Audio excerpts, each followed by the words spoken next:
Hello, welcome to the All or Nothing podcast. Our official sponsors are KR Couriers and Transport Limited. I live with someone that wants to kill me on a daily basis, right? And he lives in my mind. You know, it's called addiction. You know, he just wants to pounce on me at the weakest moments when I'm really vulnerable. I've got to be vigilant, and that's how it is, because when I'm trying to keep my head above water,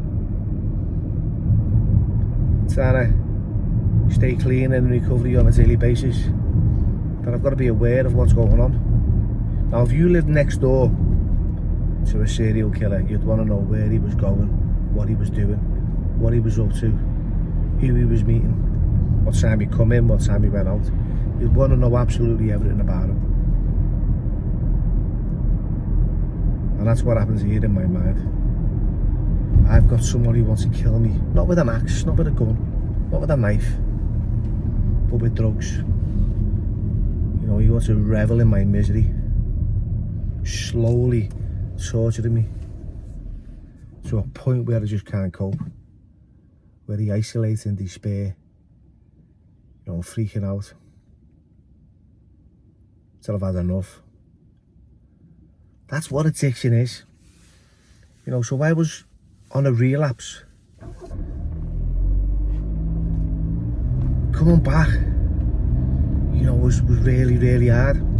Because I'm not one of those addicts who just, you know, dips his toe in the water. Ooh, that's gone a little bit wet, I don't like that. I tie a weight round me ankle and just dive in and sink head first to the bottom.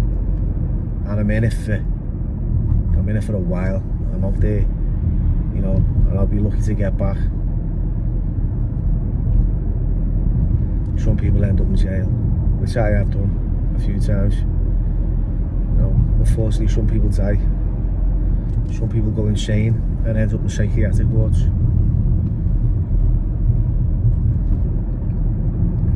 That's the reality of addiction. You know, you can't tell me you're just at home. Some people may be just chilling with a joint and a little bevy and happy, you know. But what happens when you don't have that joint? What happens when you don't have that fix? Where does your mind go?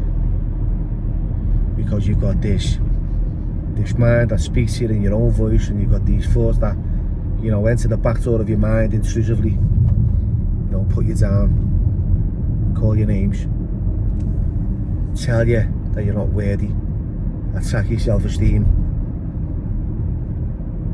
That's what addiction is.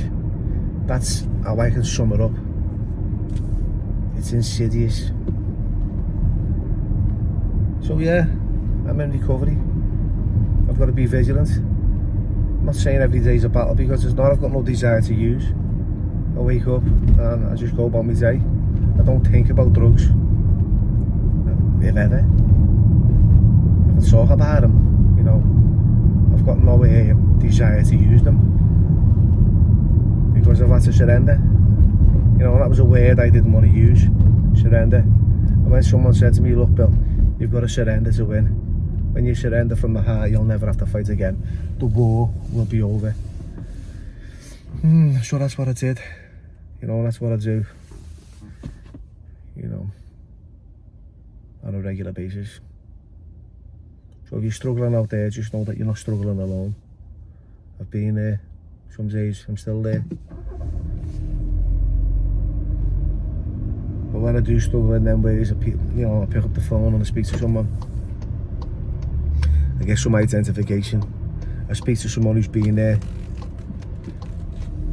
Someone who's had that experience where they can talk me down and talk me through how, you know, they managed to keep their head above water, you know, in times of like trouble and turbulence. So that's what you do. You pick up the phone, you speak to someone. Once again, thanks for watching, and I hope you're all well. Take care.